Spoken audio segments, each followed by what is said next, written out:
Thanks for staying with us right here on Sunrise as we continue this Thursday morning. Finance Minister Malusi Gigaba delivered his maiden budget speech under much scrutiny as we await to see, if the change that he presented yesterday will take us to where we want to go. Now, in the meantime, the outcomes of the 2018 budget speech indicate that there is a tough economic year that lies ahead for South Africans, especially the poor.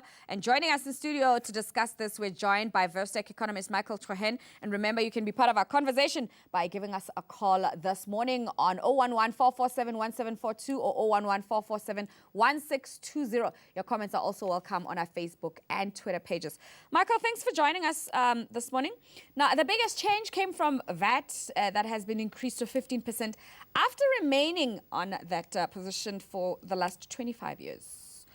Why did they have to increase VAT?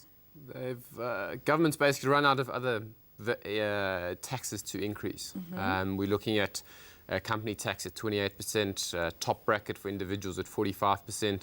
Globally, those are on the high side. You compare it to developed nations, and the US just decreased their taxes. So we're almost going in the opposite direction at the moment. So you've got to a point where government says we can't increase all the other taxes, we have to now go for VAT. And VAT's the most inclusive increase in taxes, and it's the hardest one to dodge. So some people who disagree with that are saying that they could have taxed the rich more. Couldn't they have done that? Well, at some point, as you increase your taxes more, you increase the incentive for people to lie on their tax returns. You increase the incentive for people to take their skills elsewhere. We live in a global village. You compete for skilled labor.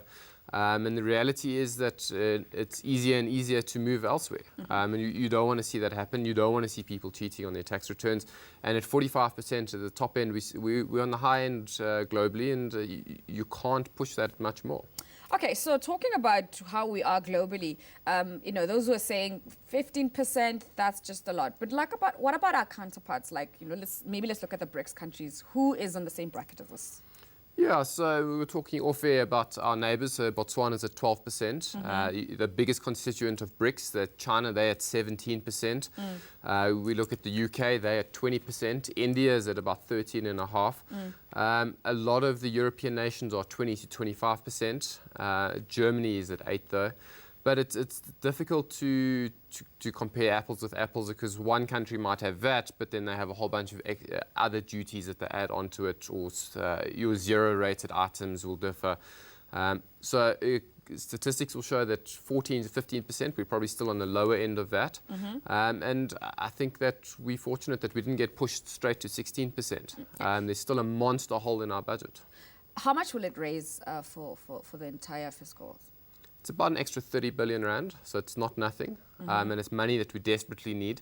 The forecasts for the medium term is that we don't even get to break even by 2021 or 21-22. And that's a problem. We spend 180 billion rand at the moment just on interest payments. Now, to give you a perspective, that's more than we spend on the police force and social grants combined. That's just what we pay on interest. Okay, so talking about social grants, so the big question is that what will be the domino effect of all of this? He tried to balance where the money will go to the social grants, but it looks like infrastructure and other areas are going to suffer. Yeah, you have to make the hard choices. It's interesting with the social grants, what they've done is they've tiered it. So there's an increase coming now, and then there's another increase coming in October. And I think that works really well. I think from a recipient's perspective, at least you know that you've got another bump coming in October, and then obviously the following year. And then from government's perspective, it means they don't have to roll out the money all at once. I think a lot of people are complaining about tax hikes, and look, as a South African, you don't want to be paying more taxes. But I think what we need to come back to is the fact that we haven't been growing as fast as we should be. The Economist came out with an article showing that South Africa is probably 25% smaller than it should be. And it's it's not. Yes, not a small. It's not a small number. Yeah. So we had to raise VAT. We needed the money. If we didn't, South Africa would be downgraded to junk, would cost us even more in interest. At the moment, we pay 180. If we got downgraded, our interest bill would go skyrocketing.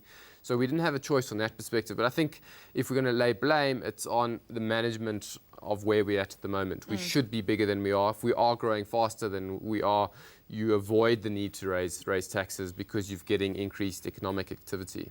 Okay, so let's just go through some of the things. I mean, there's the tax proposals. There's going to be paying more for syntax. A percentage of like 20 cigarettes will cost you 122 rands more. A 340 ml can of beer will go up by 15%. Syntax constantly going up. The negative side of that, you were telling me that off air. Yeah, so the problem is, as you increase taxes, you increase the incentive to cheat. So if it's cheating on your tax return, when it comes to sin taxes, you increase the incentive for the black market to grow. So to buy illegal cigarettes, to buy the beer brewed in your neighbor's back garden or something like that. So you've got to be sensitive. You can't push things. It's not a blank check. You can't just keep increasing taxes and assume that you're going to just receive increased revenues. So a lot of money was, well, I don't want to think about the cigarette thing because as you were talking, I'm thinking, maybe I could start selling, loose draws. I could create my own local beer. I was trying to think of innovative ideas of how to make money out of that. Penny's PTY. Yes, that's what I was thinking. So he put in a lot of money into education. Obviously, that shortfall of the 57 billion that had to go to free education is definitely going to cost all of us. Yeah, and I think there's enough studies that show that poverty is a generational problem. Yes. And if you grow up in a poor household, statistics show you're more likely to stay in a poor household. And education is one of the ways that you break that loop. So I think prioritizing free education, assuming that it's done correctly and that the universities can absorb all the numbers, that's obviously a big challenge. That's correct. What you want to see, though, is they're talking about state-owned enterprises potentially partnering with the private sector. I think that they need to go one step further and say we're actually going to sell some of our state-owned enterprises. They've been a massive drag on our economy, and that's particularly where the state capture has been happening, is the state-owned enterprises. Okay. Did he cushion the low-income earners, were they protected enough, would you say? Yeah, considering that taxes had to go up and everyone in South Africa is feeling it. He's going to contribute, yeah. He did make the point that the VAT that they raise, I think it's 89% of it comes from the top 30% of households. Statistically, I suppose that makes sense. What they've also done is each year they generally raise each tax bracket by basically what inflation's at, so that you don't get bracket creep. Because the last thing you want is to get an inflation-linked raise and then you pushed up into the next tax bracket. So generally they raise all the tax brackets by an inflation-linked number. This time they left the top four ones. They left the top four ones where they were at. So I said if you're a top earner and you're going to get an inflation-linked increase, odds are you might be paying more tax because you're going to a different tax bracket. So that's at the top end. They're protecting the bottom end as much as they can.